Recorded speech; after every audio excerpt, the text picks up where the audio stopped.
Hey, WFO Universe. Want something for free? Send a self-addressed stamped envelope with plenty of postage, and we'll load it up with free WFO stickers. That's right, I said free. Send your envelope, care of Castello Media /WFO stickers to P.O. Box 848353, Pembroke Pines, Florida 33084. Do it now.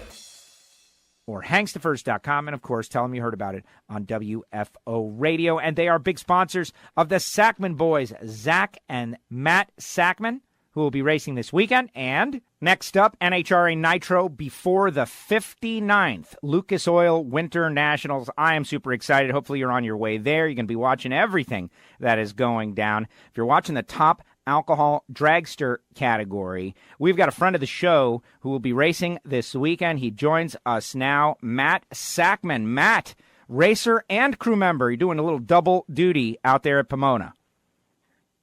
Yeah, it's definitely going to be a hectic weekend trying to balance working on Antron Brown's top fuel car and hustling into the lanes to drive Randy Meyer's top alcohol dragster.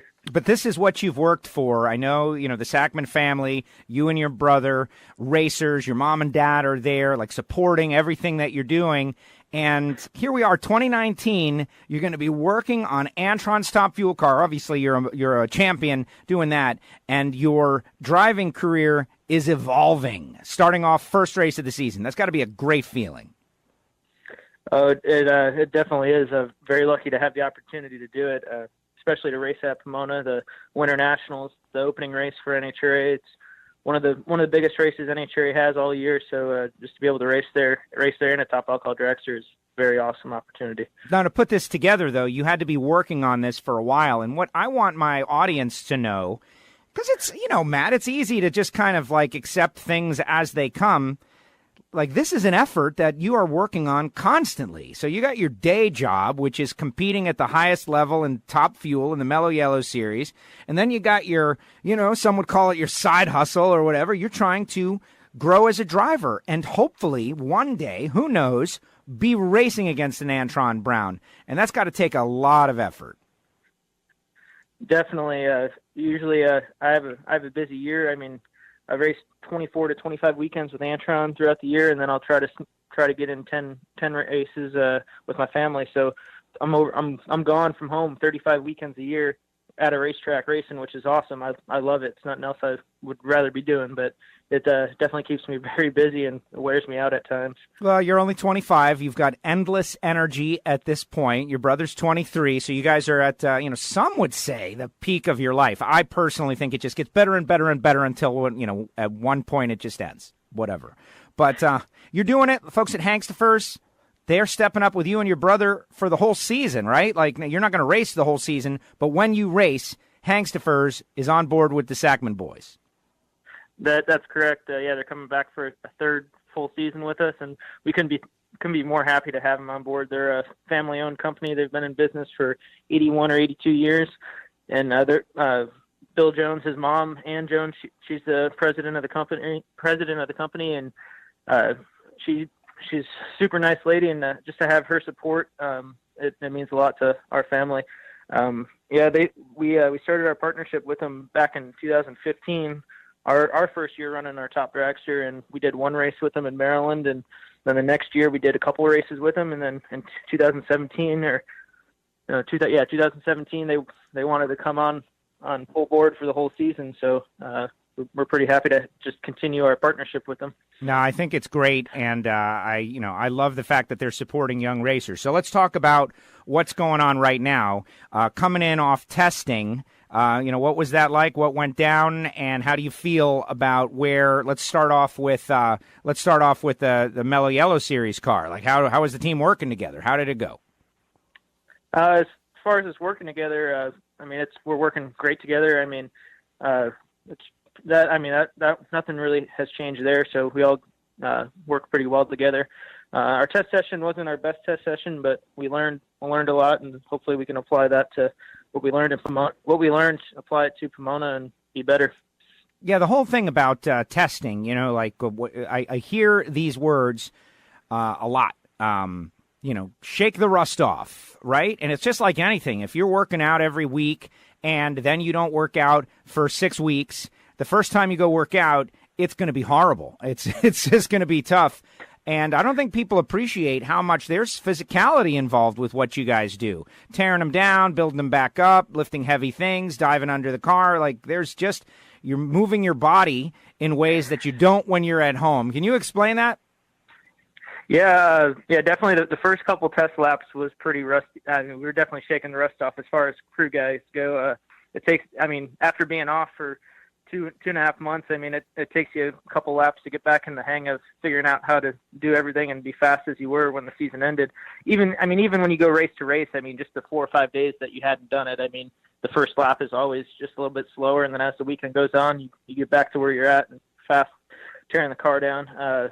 Yeah, I mean, like I pull a cylinder head, so I'm picking up and setting down cylinder heads all day long. So we make 4 to 5 runs a day. I mean, it's pretty heavy stuff, and then changing motors. A motor's 350 pounds, so I mean, 2 of us are picking that up. I mean, it's definitely a physical job, that's for sure. You got to be in somewhat good shape. That is great. Now, how much is a cylinder head? Like, loaded up, valves and everything that would be. With a head? Yeah. With a header on it, I bet you dragster header, it's probably 60 pounds. I mean, it's not too heavy. It's just somewhat awkward to carry. Well, not only that, though, if anyone goes into their local big box store and goes to the concrete section and finds a 50-pound bag of concrete and just picks it up and, all right, that's just a regular rectangle, let alone something that's also hot and uncomfortable. Yeah. Absolutely. Yeah. So that is kind of cool. So you got Mark, you got Mark, you got Brad. Their second year together. Everyone talks about how last year wasn't the best year, but you guys did get a win, get on the board. But I know Antron wants more here in 2019. Yeah, we definitely all want more. I mean, the year definitely could have went worse. It didn't go as great as we wanted to, but it could always be worse. So Mark and Brad, they definitely learned a lot, and they're going to hopefully apply all that to this year, and we should have a better year, that's for sure. Now, I like to think about, every person out there, myself included. You've got multiple things that you need to be focused on. It would be great to focus on only one thing, except you are trying to be successful. And so you have to make your top fuel car perfect as best as you possibly can, while at the same time, you're thinking about somewhere in there, you want to be a perfect driver. You've got to do a good job while you're driving Randy Meyer's car. You guys have got a top dragster. How do you capsulize? What do you do to keep the alcohol car or even the top dragster out of your mind while you're working on the fuel car, and vice versa? You don't want to be thinking about cylinder heads while you're sitting in the cockpit of Randy Meyer's top alcohol dragster trying to go rounds and show that you know how to do this. Yeah, I mean, everything's happening so fast. So, I mean, really, you don't have a whole lot of time to be thinking about it. Like when you're bolting the cylinder head together, you're thinking about putting the head on the car and bolting it together, and then vice versa. When I get in a race car, I mean, you put the helmet on and you're going over. You're just like, I don't drive the alcohol car too often, so I'm just going through my head on everything I need to do in the procedure, burnout, we're putting in reverse, backing up, and staging for the run. I mean, it's everything's going on so fast. I mean, you don't have time to be thinking about building the cylinder head while you're in the cockpit, or while you're bolting the head on thinking about driving the alcohol car. I mean, yeah, I mean, when we are servicing Antron's car in the pit, I usually do listen to the radio, listen to the sportsman racers and what's going on out there. But I mean, it doesn't distract me from doing my job. That's for sure. I think it's great that the folks at DSR are they let you do this. Like, you know what I mean? I think that to have one of the crew guys, a big part of the team, you've been there for a while now, going off and driving an alcohol car. I could see some other teams saying, no, man, we don't want you doing that. But I think that this is the strength of DSR. I think this is why they appreciate that everybody's got racing dreams and they're out there to chase them. And it's better that you have driver knowledge. It's going to help you be a better crew guy. Yeah, and Mike Lewis, the vice president of DSR, he's driven alcohol cars in the past. Yeah, I mean, definitely working on the car, I think, helps make you a better driver, and I think vice versa. I mean, definitely driving the car. I mean, when things happen out there, I mean, if something dumb happens out there, you can't expect Antron to, you can't like be mad at him or anything, because I mean, everything happens so fast. So you have an understanding on both ends of what goes on. Yeah, without Hank Spurs and Gemini Farms and TMS Titanium support giving me the opportunity to do this, I mean, I couldn't do it without them. And then Mark Oswald everybody knows Mark Oswald, crew chief, and he used to be a big racer back in the day. And without his support and Brad Mason's support, I definitely wouldn't have. They could have just told me no, and they told me, yeah, go ahead and do it, and we'll cover for you in the pits. So also the 6 other guys on the team, I mean, they could have been mad and upset about it too, and they're not. They're supporting me. See, and allowing me to get out of the pit for a couple runs. That's great. That is so good. Is there a plan in place? Like, I hope you go rounds in both cars, obviously. It's a little different with the top alcohol car with elimination starting on Saturday. And of course you got to get qualified, but I have confidence in Randy Meyer and those guys. You get to work with like just the opportunity to learn, Matt. The opportunity to learn. You got Randy Meyer and his people over here. You got obviously Mark Oswald, Brad Mason, and the whole brain trust at DSR over there. You have such a great opportunity to learn so much right now. Yeah, I'm definitely in a great place. I mean, just to learn driving driver-wise, I can learn from Antron, learn from Mark Oswald. I mean, they're 2 of the greatest drivers ever. And then you go to the alcohol ranks, and Randy Meyer, he's one of the best drivers in alcohol ranks. I mean, or was. Now he's one of the best crew chiefs in the alcohol ranks. I mean, he's always given young drivers a good opportunity, a good car. So he taught me everything on how to drive the alcohol car, and definitely could have been a lot harder if he wasn't there to teach me what to do and all that. So I'm very fortunate to be in the position I am. Now, on the Randy Meyer Racing side of it, Julie Natus is going to drive Megan's car. You'll be in the other of the Randy Meyer cars. And I wonder, expectations, Matt. What are your expectations for yourself? Like, you're going to Auto Club Raceway for the start of the 2019 NHRA season. You get to race the first race. Who knows what everybody else is doing? Are they rusty? Are they ready? We just don't know. What are your expectations for yourself? What are your goals for yourself? What do you want to try to do with this opportunity at this one race? I definitely want to win the race. That's my goal. I wouldn't show up if it wasn't to win. So I expect myself to drive well. I know Randy Meyer's car is going to run well. And looking at the forecast, it's going to be cool there. We're at close to sea level, so I know it's going to be really fast. So I have no doubt that the car is going to run good. I just need to make sure I drive well. I'm so proud of you. I'm so proud of you right now for answering that question correctly, Matt. Like that's I want to call it a setup question, but you could have easily said like, well, I just want to learn from the opportunity and make the most of it I can and take an opportunity to have this opportunity. And you said, I want to win the race. And that's exactly what I was wanting to hear. Yeah. I mean, anytime you show up at the racetrack, if you're not there to win, I don't know. I'm not here. I am here to have fun. Definitely here to enjoy myself. But I expect to win. My brother expects to win. Hank Steffers expects us to win, and we want to win. So that's why we're here, is to turn on win lights, and hopefully we could do that a little bit more in 2019. My brother Zach, he did pretty good last year. Turned on. He got 2 wins in the NHRA Division 3 level. So yeah, hopefully we can do a little bit more this year.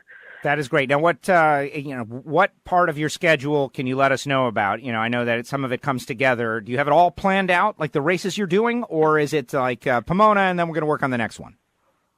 Yeah, as far as the alcohol car goes, yeah, it's just Pomona right now, and then hopefully we get another one in there, or maybe 2. As far as the top dragster goes, no, we already have that schedule planned out. I think we're running about 18 races between, maybe 19 races between Zach and I. He's going to run the full 13 that he can claim, and I'm going to run whatever's left, I guess. Zach's going to start out in Pomona, and then he's going to run Phoenix. And then fortunately we have my dad here, and he loves to race and he loves to drive, and he's going to drive everything from Phoenix to Tucson. I'm going to fly back, run the divisional, and then he's going to drive it all the way to Gainesville so we could race in Gainesville at the 50th Gators. So we're pretty lucky to have my dad. Wow. Yes, that's as crazy about racing as we are. So. No, and obviously I've met your dad, and he is great. And you can see, I can see, the light in his eyes. He's so proud of his boys, the Sackman boys, and going out there. So why wouldn't he want to do everything he can to go out there and make it possible? That having been said, when driving across Texas, I'm sure he's a little annoyed. Oh yeah, driving across 10 in Texas, you're down there for 900 miles. I mean, yeah, He enjoys driving, but yeah, I mean, he's pretty crazy to enjoy it that much. There you go. Hey, Matt, congratulations, on the opportunity. And, of course, we want you to go out there and do as well as possible. Go out there and get them. Thanks for coming on WFO Radio. Hanks the Furs for stepping up, and your sponsors. And if they happen to be listening, like, this is exactly what people with companies who are successful need to do. Support the dreams of young people, help them get a foothold in this sport. And, look what you got here with Matt Sackman. How cool. Matt, great job. See you this weekend. Yeah, thanks, Joe. We'll see you this weekend, and hopefully we're talking to you in the winner's circle with one of the three chances we have. So, we'll see you out there this weekend. Sounds great. Thanks, Matt. All right, thanks for having me. Take care. Matt Sackman with us here on WFO Radio, and just great. That's the best part of the sport, honestly.